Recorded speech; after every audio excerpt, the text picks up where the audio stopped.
Okay, so this is going to be a special episode of Bug Hugs. We are out on location. It's called Blue Moon Cycles, and I called ahead to the owner. His name is John, and he's agreed to chat with me and show me his bikes. He's got a few that we can look at, and I hear they're even for sale. Not that I'm looking to buy a bike, but you might be, and if you are, this is the place to go. Oh my gosh. It's like all the bikes. Hey, are you John? I am. Hey, John, I'm VW. Hey, how are you? Nice to meet you, John. Wow, where do I start? You have like all the old bikes in Georgia. I think we are the biggest in Georgia, maybe in the U.S. for classic bikes. It is tremendous. And this is a museum, or is this a private collection, or are things for sale? Everything here is for sale. Everything's for sale. Okay, this is very dangerous. Buy a motorcycle, come to Blue Moon Cycles. Just so you know, John, I know absolutely nothing about motorcycles. Okay. I got my license like 2 months ago. I'm just learning. I'm super new to the whole thing. I am always happy to see new people that are coming into it. Maybe we'll be new best friends. Yeah. You can tell, obviously, this is a Harley. These are Harley WLs. They are the smaller of the Harleys. The other Harleys are referred to as big twins. Okay. They don't call these little twins, but they are smaller. They're 750 cc or 45 cubic inch. Wow. And they have a soft spot for me because I went to high school on one of these. Did you really? And I'm not that old. I mean, it was a vintage bike when I went to high school on it, but I think the first one I got for $250. What? Back in the early 70s. Not one of these are not one of your originals. No, I didn't keep that one. This is the motorcycle you shift on the side, right? Yep, that's a hand shift foot clutch. Okay. And this is the longest production Harley. They made these from the 30s. They made this motor from the 30s up to the 70s with almost no changes. So by the late 60s, early 70s, these were powering the three-wheel trikes. And they were somewhat antiques even when they were brand new. It's a lot of bike. It's just, I'm not used to seeing all this. Well, what I like about them is for the aging demographics, they are a little bit easier to ride. They're lighter. They're very easy to kickstart. You know, back then motorcycles didn't have electric start, so right. Most of these bikes you see are going to be kickstart. I'm not going to do it, John. I'm not putting an electric start on my Indian. I'm going to keep it Right. and just enjoy because I mean, Right. a guy should be able to smoke a cigar, tie a bow tie, and kickstart a motorcycle. Those are my 3 requirements. Or lady, whatever, doesn't matter. Right. But everyone should know how to do these 3 I simple haven't things. mastered the bow tie part of that. Oh, but you call me, John. We'll do bow tie stuff. It'll be great. Uh, okay, so then. Yeah, this bike here we ran in Trog, the Race of Gentlemen in Wildwood, New Jersey on the beach. Okay. And that's a really cool event that they have for motorcycles before 1947, I think. It's a really cool bike. Yeah. And this is the first Indian we're looking Yeah, at now here? we're looking at an Indian chief. This is towards the end of the Indians. This was 52 or 53. And by this time, they were 80 cubic inch. So cool. Yeah. Look at this mural in the back. Yeah, those murals were popular in the 70s, the airbrush murals. Right. Remember vans? Everybody was painting their van with Yeah, a mural. I'm feeling like you open the van, you have the matching mural on the side of the Right, bike. And right. So I imagine this was probably done, probably in the 70s. Right. But, and then we have another. This is a Harley, and this is a bike that I customized probably nearly 20 years ago. Oh, so you ride and you're a mechanic? Yes, I was a mechanic before anything. Okay. I bought a British bike, so I was a mechanic the first day. Okay. Is that how that works? Welcome to the thing. Another Indian? This is another Trog bike. This is in preparation for 2025 Trog. Wow. It's an Indian Chief. And basically, back then they called these bobbers, and that meant that they just took all of the weight off that they could. They removed the fenders, and I shaved about 75 pounds off of this bike. Right. And wow. Again, foot shift, foot clutch, hand shift. Indians are 3 speeds. Harleys, not modern, but Harleys of this era are 4 speed. Okay. And then here's a Harley WL chopper. What? This really kind This of bike is crazy. Yeah, wild bike. It's a very 60s style chopper. And I read on your website, which it's a really good website, by the way. I really appreciate it. I read on your website that you guys also work with films, right? With movie industry and yeah, like we movies. do picture bike rentals. This is like the Green Hornet motorcycle that they need to rent this for this guy, right? Like, this is amazing. I never know what they're going to want. Directors Oh, They, tell me about it. Yeah. you know, they're always asking for Ducatis. To them, that's the only Oh no. the only sport bike. And if they want a vintage bike, they always ask for Harley. And I'm like, there's so much more out there. So many bikes. I've learned that there are so many motorcycles just by going around. Right. So no, Harley, Indian, wow, it never stops. Okay. That's original paint Indian. This one, What? one of the few bikes here I really don't want to sell because Okay. it's hard to find these bikes still in their original paint. It's a survivor. Yeah, and that's Wow. also 1953, which is the last year for It Indian. is awesome, John. Mm-hmm. You keep it in great shape. So when I first got my motorcycle, I was thinking I was going to do a sidecar thing, and then everyone's online like, those little Indian Scouts, you can't put a sidecar on it. But with the bigger bikes, you can apparently. yeah. And so, It's a WL again, a 750, so it is the smaller Harley, but it has the Golding sidecar. It manages just fine, but this is an around-town bike. You would not go on the highway with this. sure. I'm not a big highway guy, regardless of Right. anything, cars or walking, or just not doing it. But this is awesome. So you seem to be into sidecars. You have a lot of them, and I am. I used to race sidecars. And, Of course you did. I've always loved sidecars. You know, anybody who has a dog needs a sidecar. yeah. Or a husband who doesn't want to drive home all the time, right? Like Right. take the wife out and then she can drive you home. I think that's great. Yeah. So there is a trick to driving sidecars I read that I don't quite understand, but Exactly. I'm sure you can tell me They're about an it. asymmetric vehicle, so you got Okay. all this mass on the right side. So they handle a little strange. You kind of have to unlearn some of the things you know about riding a two-wheeler. I see. I was doing some research into, I know it may be a bad topic, but electric motorcycles Mm-hmm. and sidecars, and I was like, well, if you put the battery pack underneath the sidecar, there's the weight distribution, and then you have a lot of range. You're right. Electric would be well suited for sidecars. And Ural, we are a Ural dealer. They are actually working with Zero, the premier American electric bike manufacturer, to make an electric sidecar bike. They do have a prototype that's running around. Wow, awesome. Yeah. Look at this Honda. What? So This is a beautiful bike. Japanese bikes are the up and coming, well, they've already established, they are the current high value, fastest appreciating classic, Japanese classics. So is this bike for sale? This is, What are you able to do a price on this? Or it's a 305 Honda CB. Mm-hmm. And this bike is $7,500. Beautiful. Runs perfect. Beautiful bike. Yeah. Wow. It looks like it's like showroom. It is in the showroom. Right. Literally. Yep, this is Indian Chief.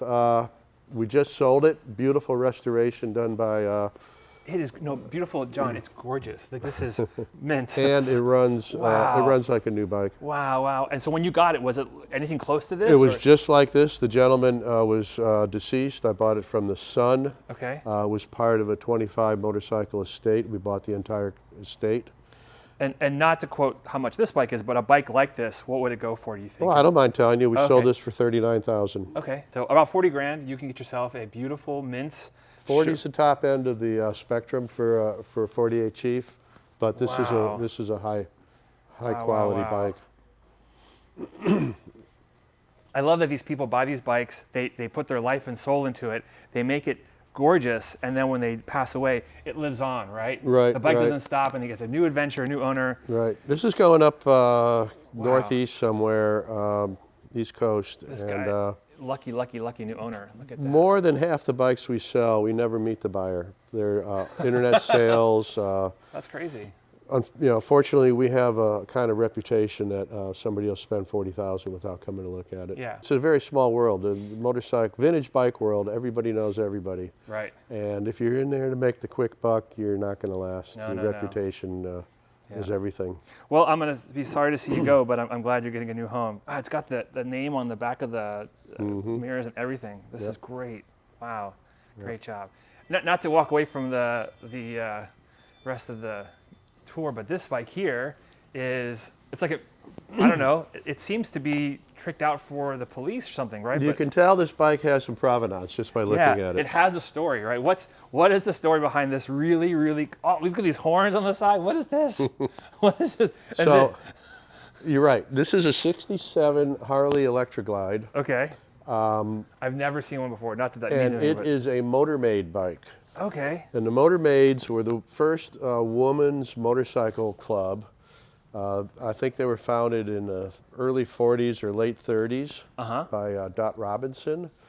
And Dot's father was a Harley dealer, and he also made Golding motor sidecars, and this is a Golding sidecar. Okay. So even back in the 60s, the Motor Maids were still running Golding sidecars that went all the way back to the founder, Dot Robinson, back in the 40s. Wow.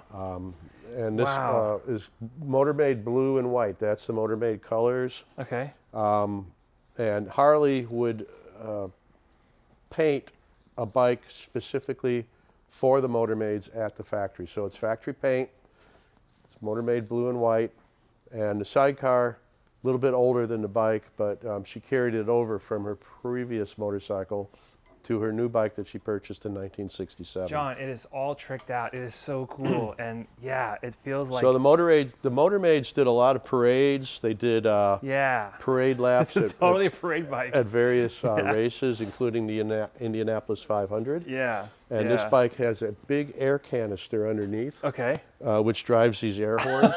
So they work.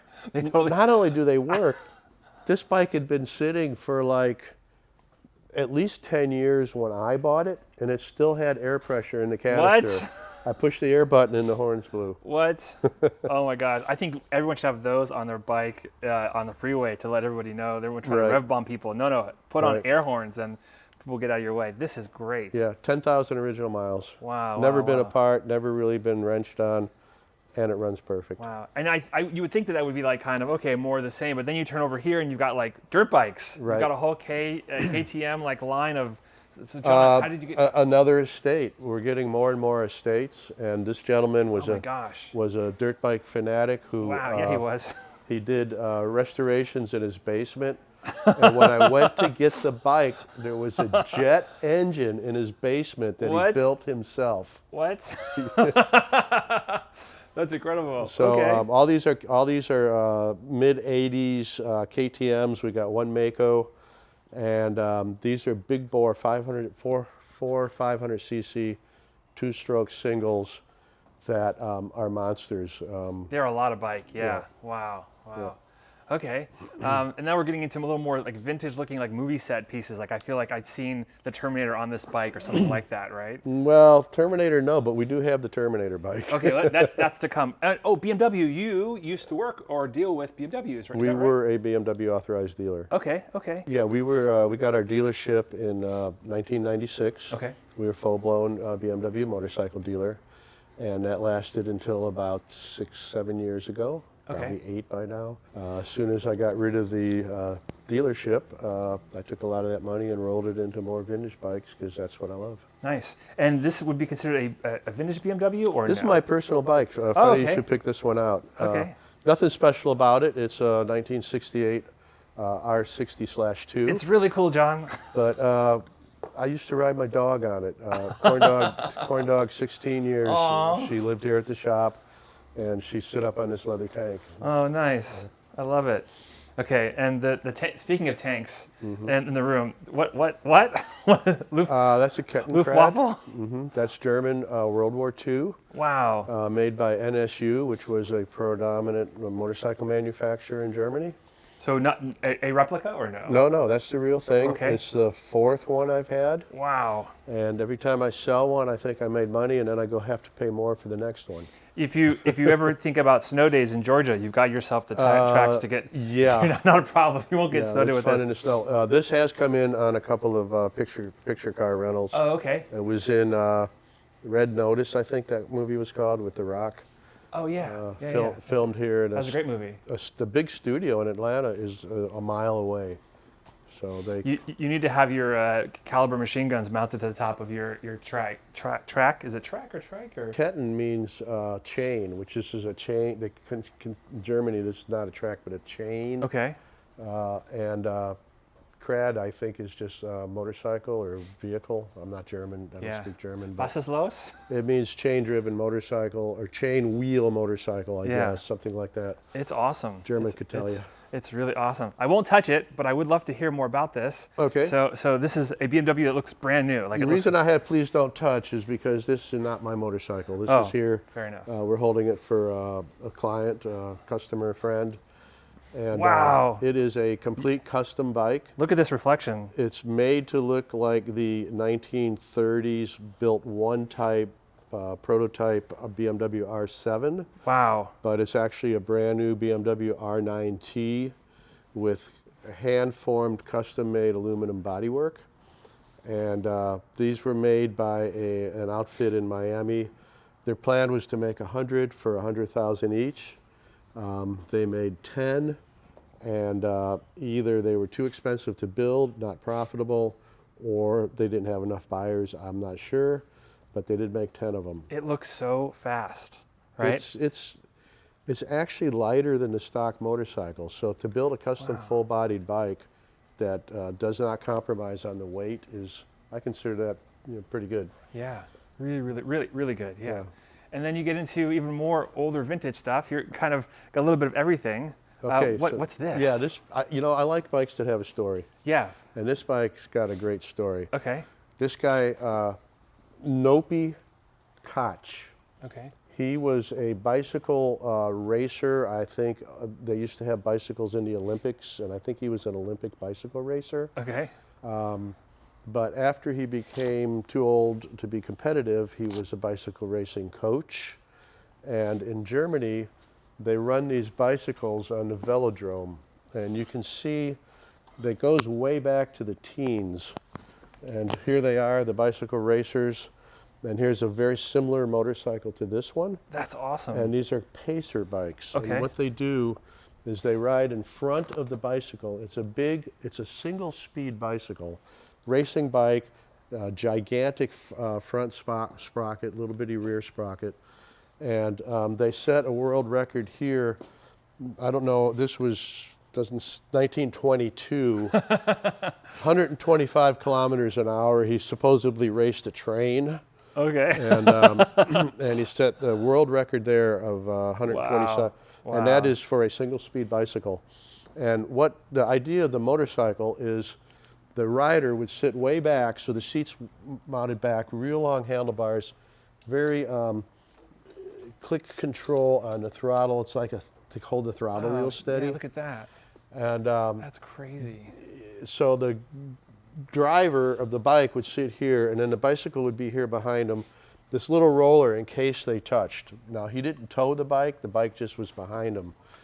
But he stopped the wind for the bike. And because he was the windbreak, they were able to obtain these high speeds. Okay. And this is a 2400 cc V-twin with a huge flywheel, probably a 50-pound flywheel. Oh my gosh. Leather belt to the rear. It's massive. And think about this, it's single speed, Okay. no gearbox, no clutch. So you go and you just and go. no brakes.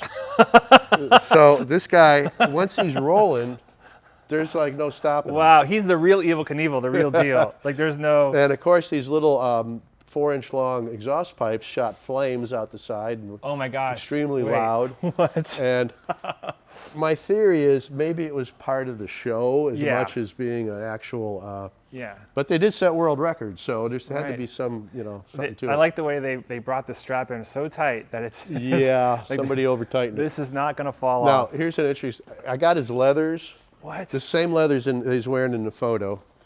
And I tried putting his jacket on. It fit tight. It Okay. fit me, but it was like weird. I realized the zipper goes in the back. So he wears it like this. Backwards. Okay. Because you don't want a zipper slowing you down, with the wind. you got things to do. Yeah. Wow. And then his helmet, check this out. This is really cool. His helmet, again, here to stop more wind. And then he's got these ear cups that are open in the back, so he can hear the bicycle rider behind him. Okay. Like, you know, go faster or whatever. And they just made it themselves. Like everything's like all handmade. all this stuff's handmade. That's amazing. It's Let me get super a shot old. of this wheel back here. And this thing runs. But the way they Wow. started it was they took it to the top of the bank on a concrete or wood velodrome, and they would let the bike go, and he would go down the bank, and he would engage the ignition, and it would fire. And once it was running, he just had to keep rolling until the race was over. I don't think I have the chutzpah for that. I think that would be something that I'd like to see it, but I'm not sure I'd like to ride it. I would love to see it. Yeah. And they had 4 or 5 of these on the track at one time, so that they could race each other. You know, when you talk about like old bikes and show bikes and performance bikes, I should mention that my dad was into motorcycles. Oh, really? And my dad and my mom were high wire performers. Wow. And put his motorcycle on the wire, and she was underneath on a trapeze. And they would do various aerial acts. So it was a Honda, I think it was a 70s Honda. That's awesome. They toured all over the country. Were they like in a circus? They were in the circus. Oh, wow. And in '74, they opened for Rolling Stones at Cleveland, Really? Cleveland Stadium. Yeah. So these bikes, John, as I think I know or understand something, I see another inventor or daredevil or whatever you want to call him do something else. Well, don't miss this one.